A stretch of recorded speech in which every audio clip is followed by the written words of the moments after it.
नमस्ते, प्रणाम, हर हर Mahadev.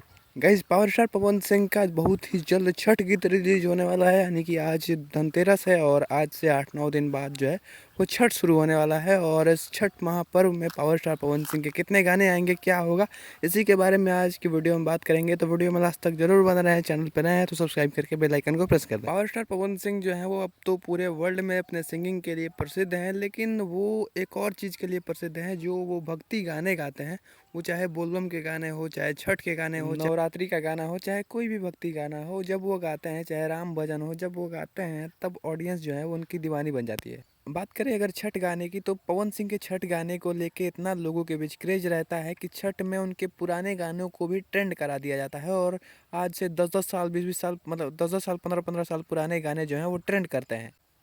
Power star Pawan Singh का एक गाना है जो कि ओरिए ओरिए मधु चूहे या फिर जोड़े जोड़े फलवा।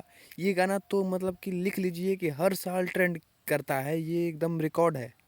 और ये जो है वो पवन सिंह के 10-10 साल पुराने गाने हैं। और नए गानों का भी क्रेज उतना ही रहता है कि नया गाना मात्र 3 दिनों में 10 मिलियन, 15 मिलियन, 20 मिलियन चला जाता है।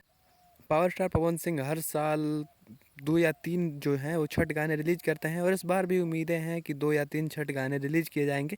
वैसे आप इस चैनल को सब्सक्राइब करिए, जैसे ही कोई अपडेट आता है तो आपको सबसे पहले इस चैनल पर देखने को मिलती रहेगी।